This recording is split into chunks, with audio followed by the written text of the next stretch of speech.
The roar of the jet's engines hummed beneath the luxury of polished wood and gold-trimmed interiors. 17-year-old Vivian Rothschild lounged in one of the leather seats, a crystal glass of sparkling water in her manicured hand. The private jet, the sleek Gulfstream G700, soared above the Atlantic, its destination, the Maldives, where an exclusive island awaited her and her entourage.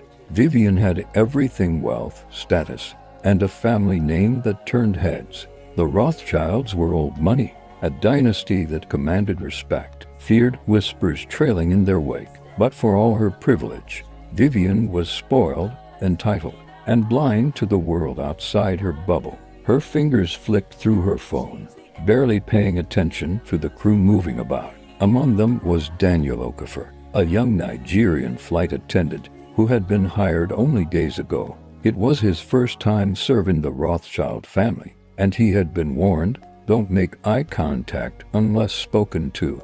Do your job and disappear. Vivian barely acknowledged Daniel until he mistakenly bumped the edge of her seat while reaching for a tray. The sudden jolt sent a splash of water onto her designer jeans. Her face twisted in horror, and then rage. You clumsy, she hissed, standing abruptly. Daniel immediately began apologizing, but she cut him off. Get out of my private jet. We don't need black-skinned people here. The words shot through the cabin like a gunshot. Conversations halted. Gasps echoed. The other passengers, mostly privileged teenagers like herself, stared, some smirking, others shifting uncomfortably. Daniel stood frozen, his face pale with humiliation. The pilot turned his head slightly from the cockpit, and the head flight attendant stiffened, as if debating whether to intervene.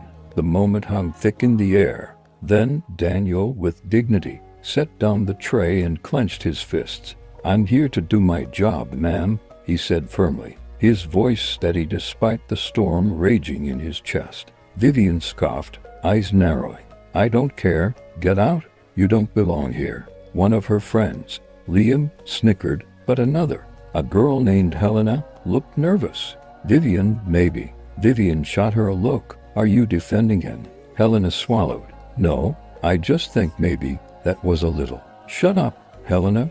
Daniel inhaled deeply, willing himself to keep his composure. But before anyone could react further, a firm voice cut through the tension. What is going on here? A man in a sharply tailored suit emerged from the private lounge area of the jet. He was in his late 50s, his presence commanding. His silver hair was slicked back, his jaw set like stone. His piercing blue eyes settled on Vivian, and the moment she saw him, her arrogance faltered. Grandfather. Her voice was small, now uncertain. The other passengers exchanged glances. Her grandfather. They had thought she was the most powerful person on the plane. But the man who now stood in the aisle was known, other than Chief Douglas Harrington, the head of the country's police force, and he did not look pleased. Silence reigned as Douglas folded his arms. He had heard every word. Vivian's skin prickled as his gaze bore into her. The man had built his career on discipline and authority. He had no patience for nonsense. Sit, he ordered. Vivian hesitated, then slowly lowered herself into her seat, her cheeks burning. Chief Harrington turned to Daniel. You work here? Daniel nodded stiffly. Yes, sir. Good. Then you'll stay and do your job. Anyone who has a problem with that can leave the plane themselves. Vivian's lips parted, but no words came out. The jet remained in motion, but inside, the air was heavy with tension. Chief Harrington slowly turned back to his granddaughter. We'll have a long talk when we land. Vivian swallowed hard. For the first time in her life, she felt something she had never truly experienced before. Fear. The tension in the private jet remained thick even after Chief Harrington had taken his seat. No one dared to speak. Vivian sat stiffly, her fists clenched in her lap. The scolding glare from her grandfather had drained every ounce of arrogance from her face. But inside, resentment bubbled like lava. Daniel continued his work with unwavering professionalism, though his hands trembled slightly as he picked up the spilled glass. He had encountered racism before, but never in such a blatant and public manner. his mind reeled, not just from Vivian's words, but from the unexpected intervention of her grandfather. The Gulfstream's engines roared as the jet continued its journey toward the Maldives. Vivian's group of friends sat uncomfortably, avoiding eye contact with both her and Chief Harrington. Helena, always the more empathetic one, hesitated before leaning toward Vivian. "Viv, I think you should apologize." Vivian snapped her head toward her. "Excuse me." Helena swallowed. "What you said was, don't." Vivian cut her off, her voice low and venomous. "Don't you dare lecture me right now." Helena sat back, her cheeks flushing. She knew pushing further would only worsen things. Chief Harrington observed the exchange, his keen eyes missing nothing. He had spent decades reading people, criminals, politicians, officers under his command. His granddaughter was no different. He saw the fire of defiance in her, but also something else: immaturity, ignorance, an unshakable belief that her wealth shielded her from consequences. The chief sighed and leaned forward, his fingers interlaced. "Vivian, do you even understand what you just did?" Vivian crossed her arms. "He spilled water on me." "That is not what I asked," he said sharply. She flinched. The chief never raised his voice, but the weight of his authority made her feel like she had been slapped. Vivian remained silent, staring at the seatbelt buckle in front of her. Chief Harrington sighed. "You think being wealthy gives you the right to belittle others." "I didn't." "You did." His voice was cold. "And I won't tolerate it." Vivian bit her lip. "Why are you defending him over your own granddaughter?" The chief's eyes darkened. "Because right is right, and wrong is wrong." A sharp silence followed. Then, suddenly, Liam, one of the boys in the group, muttered under his breath, "Geez, it's not that deep." The chief's head snapped toward him. "You think racism isn't that deep?" Liam froze, his mouth opening and closing like a fish. "I mean, we were just joking around. It's just how things are." The chief's jaw tightened. "And how things are, young man, is exactly why this world is rotting." Liam shrank back in his seat, looking anywhere but at the older man. The jet continued its journey, but no one dared speak again. Hours later, landing in the Maldives. As the plane descended, the view of the turquoise waters and pristine, like paradise. But inside, the atmosphere was anything but peaceful. Vivian had not uttered a word since the confrontation. Her hands fidgeted in her lap. For the first time in her life, she was unsure of what awaited her. As soon as the plane taxied on the private airstrip, Chief Harrington stood. "Vivian, with me." Vivian stiffened. "But now," his tone left no room for argument. The other passengers exchanged glances. This wasn't a simple scolding, this was something more. Daniel, meanwhile, gathered his things, preparing to leave the aircraft. He had done his job, endured humiliation, and now, all he wanted was to disappear. As he reached for his bag, the chief turned to him. "Wait." Daniel looked up wearily. "Sir." The chief pulled out a sleek, black business card and handed it to him. "If you ever need anything, call this number." Daniel hesitated before taking it. "I thank you, sir." The chief nodded. "No one should be treated the way you were today, and I intend to make sure it never happens again." Vivian watched the exchange with tight lips. She hated the feeling growing in her chest, the foreign, unsettling realization that maybe, just maybe, she wasn't as untouchable as she thought. As she followed her grandfather off the jet, her stomach twisted with unease. She had no idea that this was only the beginning. The scorching Maldivian sun beat down as Vivian trailed behind her grandfather, each step on the private runway feeling heavier than the last. The sleek, black SUVs awaited them, engines humming softly. Her friends hesitated near the jet, unsure whether they should follow. But Chief Harrington didn't spare them a glance. Vivian felt the burn of humiliation creeping up her spine. She had never seen her grandfather like this, so cold, so unyielding. He had always been strict, but this felt different. As soon as they entered the SUV, the doors shut with a solid thud, and the air inside grew suffocatingly thick. The driver pulled away, the tropical scenery blurring past them. Chief Harrington adjusted his cufflinks before turning to her. You embarrassed me today, Vivian.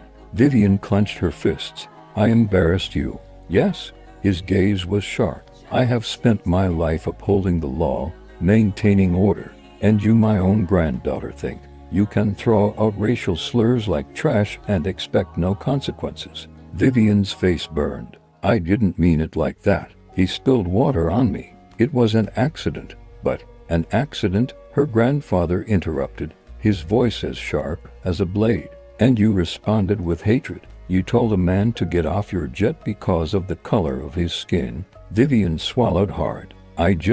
No, he cut her off. You are privileged, Vivian. You were born into power, wealth, and influence, and instead of using it wisely, you choose to wield it like a weapon against those who have done nothing to deserve it. She turned away, staring out the window. The palm trees blurred past as the SUV took a winding road through the island, heading toward their family's exclusive resort. Chief Harrington leaned back, studying her. I thought your ignorance was just a byproduct of your upbringing. But today, I realized something worse. Vivian's nails dug into her palms. What? You believe in what you said, and that makes you dangerous. She whipped her head toward him. Dangerous? Seriously? Grandfather, I'm not some criminal. No, he said. You're worse. The words hit her harder than she expected. Vivian scoffed. So, what? Are you going to punish me? Take away my credit cards? Cut off my allowance? She laughed bitterly. Go ahead, then. You think that'll change anything? Chief Harrington's eyes darkened. Oh, you misunderstand, Vivian. I'm not just taking away your money. I'm taking away your comfort. A chill ran down her spine. What does that mean? She asked hesitantly. Her grandfather pulled out his phone and sent a quick message. A few seconds later, the SUV took an unexpected turn. Vivian frowned. Where are we going? The chief didn't answer. 15 minutes later, the SUV rolled to a stop in front of a small, unremarkable building near the coastline. Unlike their luxury resort, this place looked old, almost like a hostel. The doors opened, and two men in uniform stood waiting. Out, Chief Harrington ordered. Vivian hesitated, glancing at the unfamiliar surroundings. Grandfather, what is this? You'll see. She stepped out, feeling unease settle in her stomach. The moment she did, a woman approached them. She was in her late 40s, her dark skin glowing under the sun. Her sharp eyes assessed Vivian before shifting to Chief Harrington with a respectful nod. Is this her? The woman asked. Yes, he replied. She's in your hands now. Vivian blinked. Wait, what? The woman folded her arms. Welcome to the other side. Vivian's breath hitched. She had heard whispers about this place. It was a program designed by her grandfather, an initiative to teach privileged youth about the realities of the world outside their bubble, a rehabilitation of sorts for the arrogant and entitled. She had never imagined she'd end up here. Vivian stepped back. No, absolutely not. Her grandfather remained unmoved. You're staying here for 6 months. Her heart slammed against her ribs. Are you insane? You can't just dump me here. I can, and I have. Terror gripped her. What about my flight back home? There is no flight home, he said. Not until you've earned it. Panic clawed at her chest. This couldn't be happening. This was a joke. But as she watched her grandfather step back into the SUV, the realization hit her like a truck. He was serious. Vivian Rothschild was about to face the one thing she had never experienced before. Real life. Vivian sat on the rough wooden bench staring at the small, decrepit building that loomed before her. The sun was beginning to set, casting long shadows across the sparse grounds. This wasn't a resort, nor was it a luxurious getaway. It was a far cry from the life she had known, the gilded world, where everyone catered to her whims and expectations. Chief Harrington's decision to send her here was not a punishment. It was a lesson she had no choice but to learn. The woman who had greeted her earlier, Amara, approached with a stern expression. Come on, you're not staying out here all day. We've got work to do. Vivian hesitated. Work? I didn't come here to work. Amara's gaze hardened. Well, you're here now, and I don't care what you came here for. The sooner you start, the sooner you leave. But don't expect it to be easy. Vivian stood up, her legs feeling unsteady as she followed Amara inside. The air inside the building was thick with the scent of sweat and dust. The walls were bare, and the few sparse furnishings were worn down by years of use. A group of people, mostly young adults, sat around in a circle, some of them laughing, others deep in conversation. Vivian felt the weight of their stares. They didn't know who she was, or at least, they didn't act like they did. That was the thing about this place. No one here cared about status or family names. They cared about work. Amara nodded to a young man sitting near the front. This is Luca. He's your first assignment. Luca had the look of someone who had seen too much of the world for his age. His face was scarred by life's hardships, and his eyes, dark and guarded, assessed Vivian with little interest. He stood and motioned for her to follow him. She didn't want to follow. Vivian was used to giving orders, not taking them. But the growing discomfort gnawed at her, and she knew there was no other choice. Luca led her to a small clearing behind the building. It was a modest patch of land with a couple of run-down garden beds. In the center was a large, shallow basin filled with rainwater, and around it, weeds had grown wild. This is where you start, Luca said, tossing her a pair of worn gloves. Vivian stared at the gloves, then at Luca. You've got to be kidding me. No joke.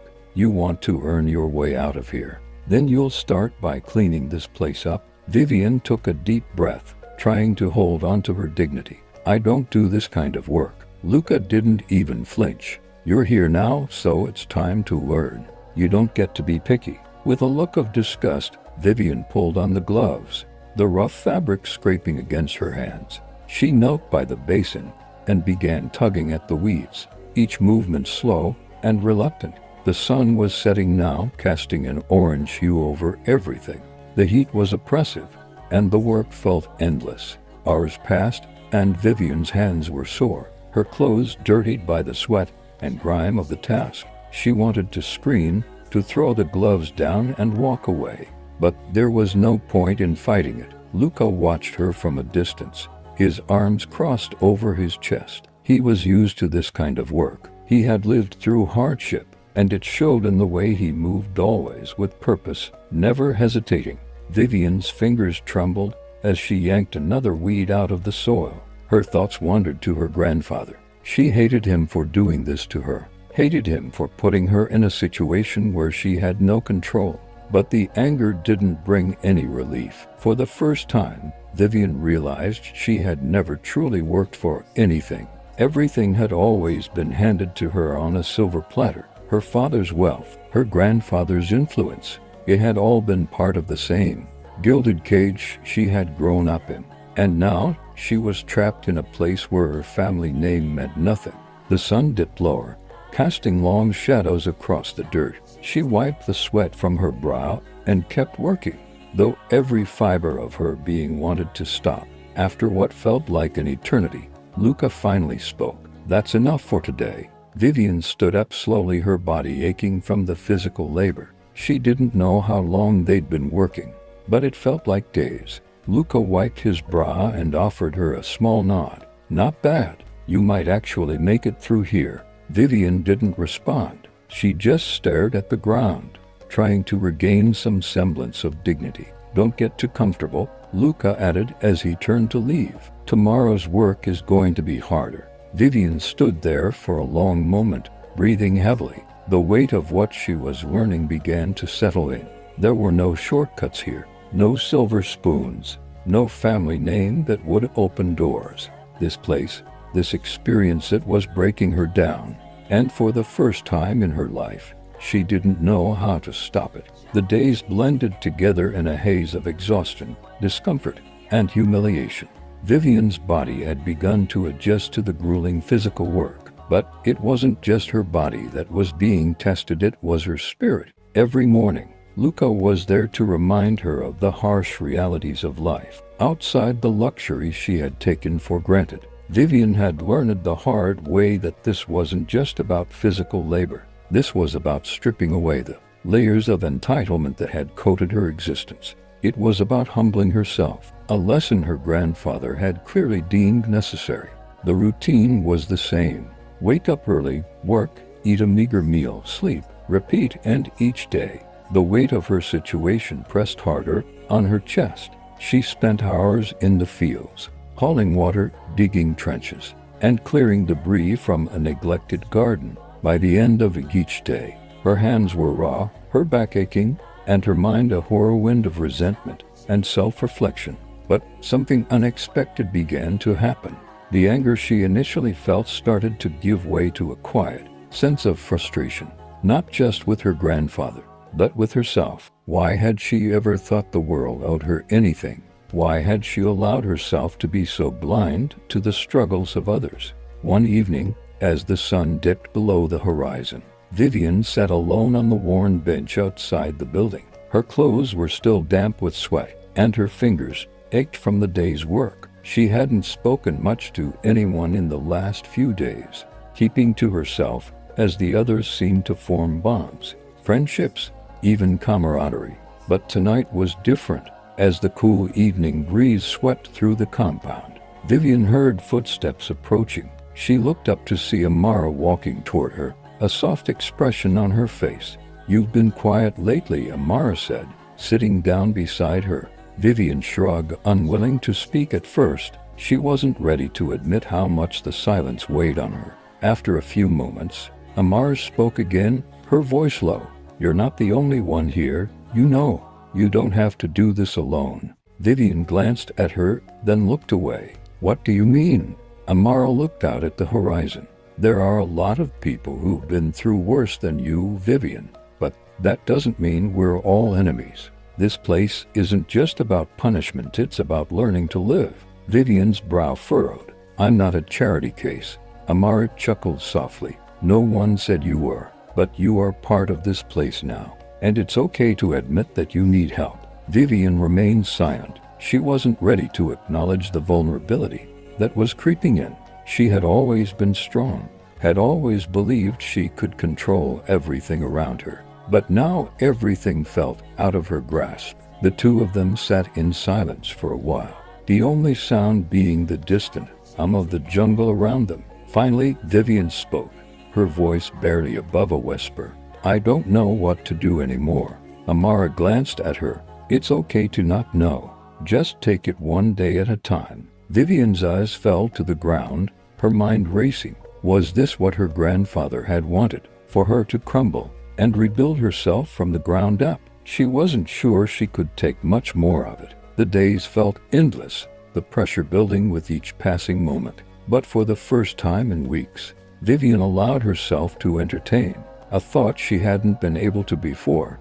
Maybe she could change. The next day, Vivian's work took her to the edge of the compound, where she and a few others were tasked with repairing the old wooden fence that separated the property from the dense jungle. She had worked on similar tasks before, but this one felt different. Perhaps it was the sheer size of the task or the fact that the jungle behind her seemed to loom like a living creature. But something about it stirred a deep, primal anxiety in her chest. Her hands shook as she hammered the old planks back into place, the sound of each blow reverberating through the air. Luca was working beside her, his face expressionless as always. "Do you ever stop?" she asked, finally breaking the silence. Luca glanced at her, then returned to his task. Stop working. Stop being so focused," she said, frustration creeping into her voice. Luca paused and looked at her for a moment before answering. "Life doesn't stop, Vivian. If you stop, you fall behind.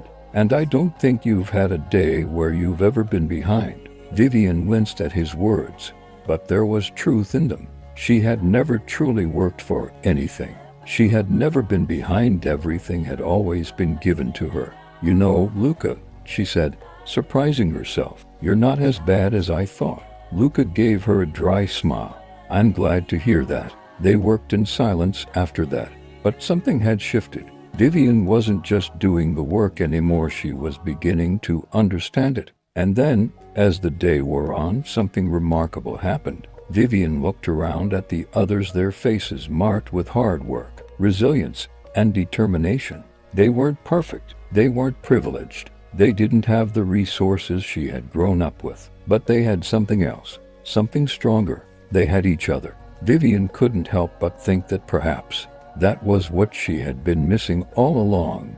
Later that evening, as the stars began to twinkle above the compound, Vivian found herself standing on the porch of the small building, looking out at the vast expanse of the island. The wind had picked up, and she felt its cool embrace as it swept over her tired body. Her thoughts swirled, but for the first time, she didn't feel as lost. Maybe her grandfather had been right after all. Maybe the only way to truly grow was to shed the comfort and privilege that had defined her life. Maybe this was just the beginning. Amara glanced at her. It's okay to not know. Just take it one day at a time. Vivian's eyes fell to the ground, her mind racing. Was this what her grandfather had wanted? For her to crumble and rebuild herself from the ground up? She wasn't sure she could take much more of it. The days felt endless, the pressure building with each passing moment. But for the first time in weeks, Vivian allowed herself to entertain a thought she hadn't been able to before. Maybe she could change. The next day, Vivian's work took her to the edge of the compound, where she and a few others were tasked with repairing the old wooden fence that separated the property from the dense jungle. She had worked on similar tasks before, but this one felt different. Perhaps it was the sheer size of the task or the fact that the jungle behind her seemed to loom like a living creature, but something about it stirred a deep, primal anxiety in her chest. Her hands shook as she hammered the old planks back into place, the sound of each blow reverberating through the air. Luca was working beside her, his face expressionless as always. "Do you ever stop?" she asked, finally breaking the silence. Luca glanced at her, then returned to his task. Stop working. Stop being so focused," he said, frustration creeping into her voice. Luca paused and looked at her for a moment before answering. "Life doesn't stop, Vivian. If you stop, you fall behind. And I don't think you've had a day where you've ever been behind." Vivian winced at his words, but there was truth in them. She had never truly worked for anything. She had never been behind. Everything had always been given to her. "You know, Luca," she said, surprising herself, "you're not as bad as I thought." Luca gave her a dry smile. "I'm glad to hear that." They worked in silence after that, but something had shifted. Vivian wasn't just doing the work anymore, she was beginning to understand it. And then, as the day wore on, something remarkable happened. Vivian looked around at the others, their faces marked with hard work, resilience, and determination. They weren't perfect, they weren't privileged, they didn't have the resources she had grown up with, but they had something else, something stronger. They had each other. Vivian couldn't help but think that perhaps that was what she had been missing all along. Later that evening, as the stars began to twinkle above the compound, Vivian found herself standing on the porch of the small building, looking out at the vast expanse of the island. The wind had picked up, and she felt its cool embrace as it swept over her tired body. Her thoughts swirled, but for the first time, she didn't feel as lost. Maybe her grandfather had been right after all. Maybe the only way to truly grow was to shed the comfort and privilege that had defined her life. Maybe this was just the beginning. It had been 6 months of grueling work, self-reflection, and quiet personal battles. Vivian's body had hardened, and her perspective had shifted. The naive, privileged young woman who had boarded that private jet was no longer the same person standing in front of the compound now. She had learned things here, things she never thought she would need to learn. She had learned to work with her hands, to rely on herself, and to build relationships with people who didn't care about her family name. Luca, once a figure of cold distance, had become her closest confidant. He hadn't coddled her, he had pushed her, challenged her, but most importantly, he had shown her that there was dignity in hard work. Vivian stood at the edge of the compound, staring out over the land she had come to know intimately. The sun was setting again, just as it had every day. But today felt different. There was a weight in the air. Her grandfather was coming. Amara had told her earlier that Chief Harrington would arrive soon. The final day of her stay here fast approaching. Vivian's heart thudded in her chest at the thought. It wasn't that she feared her grandfather, it was that she no longer knew how to face him. Vivian. She turned to find Lucas standing behind her, his usual unreadable expression on his face. "You okay?" he asked, his voice quiet, almost as if he already knew the answer. Vivian nodded, though it wasn't entirely truthful. "I don't know what to expect anymore." Lucas studied her for a moment, then nodded. "You've come a long way, more than most people would in this place." Her lips curled into a small, almost sad smile. "I guess that's what happens when you have nothing left to lose." Lucas' eyes softened, but he didn't say anything more. He turned and walked back toward the compound, leaving Vivian alone with her thoughts. She couldn't help but reflect on her journey. The work had been tough, but the internal struggle had been tougher. She had fought against her own pride, her own arrogance, and her own ignorance. But what had she learned? She had learned that there was strength in vulnerability, that change was possible even when it seemed impossible. She had learned that power wasn't about how much money you had or who you knew. It was about how you treated others. It was about the relationships you built, the respect you earned, and the willingness to see beyond yourself. And she had learned, too, that sometimes life had a way of knocking you down so that you could finally stand up. The sound of a car approaching broke her from her thoughts. Vivian turned just in time to see a black SUV pull into the compound. Her heart skipped a beat as it came to a stop in front of her. The door opened, and out stepped her grandfather, his tall figure imposing as always. He was the same, but something about him seemed different today. For the first time in a long while, Vivian wasn't sure how to feel. She had imagined this moment countless times during her time here, but now that it was finally here, she wasn't sure what words to say. Her grandfather stepped forward, his gaze scanning the area before settling on her. "Vivian," he said, his voice even but carrying the weight of his years. She felt a pang of guilt. The last time they had spoken, things had been harsh. He had cast her into this world to teach her a lesson, to break her, and in some ways, it had worked, but it had also transformed her in ways she hadn't expected. "Grandfather," she said, her voice steady despite the tumult of emotions inside her. He walked closer, stopping just in front of her. His eyes studied her for a long moment before he spoke again.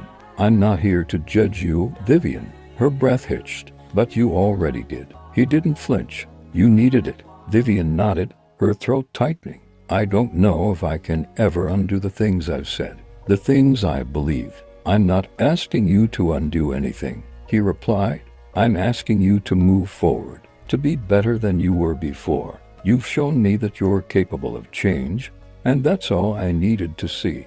Vivian swallowed hard. She had spent so long resenting him for this experience, for putting her through this. But now, standing before him, she realized he had done it for her own good, and maybe, just maybe, it was the hardest lesson of all. "I'm sorry," she whispered. Chief Harrington's eyes softened. He placed a hand on her shoulder. "You've proven yourself, Vivian. You've earned your place in this world, not because of your family name, but because of who you've become." She nodded, her chest heavy with emotion. "I'll arrange for your return home tomorrow," he said, "but remember this. The world doesn't revolve around you, no matter how much you think it does. The real world is not kind to the entitled. You've been given a chance to change. Don't waste it." Vivian stood silently, feeling the weight of his words settle into her bones. Chief Harrington turned and began walking back toward the SUV. But before he got too far, he paused. "One more thing," he said, not looking back. "The next time you feel like telling someone to get out of your jet because of their skin color, think about the choices you've made." Vivian didn't respond. She didn't need to. She had already made up her mind. And for the first time in her life, she was ready to face the world not as the privileged, arrogant girl she once was, but As someone who had learned the true meaning of strength, humility, and respect, the jet could wait. Vivian Rothschild was ready to soar.